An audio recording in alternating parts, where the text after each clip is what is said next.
Halo teman-teman, kali ini kita akan membahas performa keuangan perusahaan INDF dengan pendekatan investasi fundamental. Simak yuk. Mari kita lihat pertumbuhan pendapatan INDF. Selama 1 tahun terakhir, pendapatan mereka meningkat sebesar 5,7% dari 107.359 miliar menjadi 113.897 miliar. Jika kita melihat rata-rata pertumbuhan dalam 5 tahun terakhir, CAGR, pertumbuhan pendapatannya adalah sebesar 9,7%.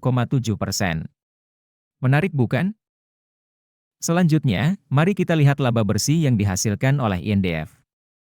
Selama 1 tahun terakhir, mereka berhasil mencatatkan laba bersih sebesar 12.311 miliar, meningkat sebesar 19,7% dari tahun sebelumnya. Jika kita melihat rata-rata pertumbuhan laba bersih dalam 5 tahun terakhir, CAGR, pertumbuhannya mencapai 22,8%. Wow! Bagaimana dengan profitabilitas INDF? Gross profit margin mereka mengalami sedikit penurunan dari tahun sebelumnya, sekarang 30,8% dari sebelumnya 31,2%. Namun, net profit margin mereka mengalami kenaikan yang signifikan, sekarang mencapai 10,8% dari sebelumnya 9,2%. Ini menunjukkan bahwa perusahaan memiliki pengelolaan biaya yang baik. Mari kita lihat posisi INDF berdasarkan Return on Assets, ROA, dan Return on Equity, ROE. ROA mereka meningkat dari 3,7% menjadi 4,7%, sedangkan ROE meningkat dari 13,3% menjadi 15,1%. Ini menunjukkan bahwa perusahaan mampu menghasilkan laba yang lebih baik dari aset dan modal yang mereka miliki. Bagaimana dengan kesehatan keuangan INDF? Pada tahun ini, rasio debt to equity mereka menurun menjadi 1,2 kali dari sebelumnya 1,4 kali. Hal ini menunjukkan perusahaan memiliki kesehatan keuangan yang baik dengan tingkat utang yang lebih rendah.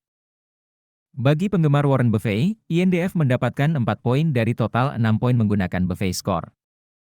Ini menunjukkan bahwa INDF memiliki potensi yang baik.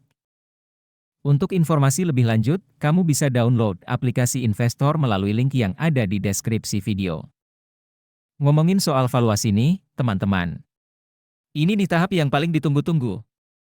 Valuasi adalah proses menentukan nilai intrinsik suatu saham berdasarkan analisis fundamental dan faktor-faktor ekonomi. Margin of safety adalah perbedaan antara harga pasar saham dengan nilai intrinsiknya. Ini penting supaya kamu dapat membeli saham dengan harga yang lebih rendah dari nilai intrinsiknya. Jadi, saat valuasi, kita mencari saham dengan margin of safety yang cukup untuk menghindari risiko yang terlalu tinggi. Sekarang, mari kita lihat valuasi PB Band untuk INDF. Harga yang saat ini berlaku adalah 6.350.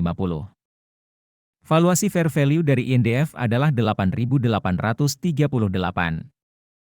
Artinya, INDF saat ini memiliki margin of safety sebesar 28,2% dari fair value-nya. Ini menunjukkan ada potensi keuntungan jika membeli saham INDF sekarang. Selanjutnya, mari kita lihat valuasi PE Band untuk INDF. Valuasi fair value dari INDF adalah 9.676. Dalam 1 tahun terakhir ini, INDF memiliki margin of safety sebesar 34,4% dari fair value-nya.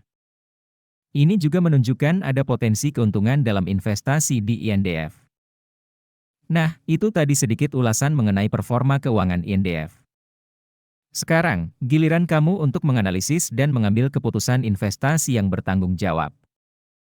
Terima kasih sudah menonton, teman-teman.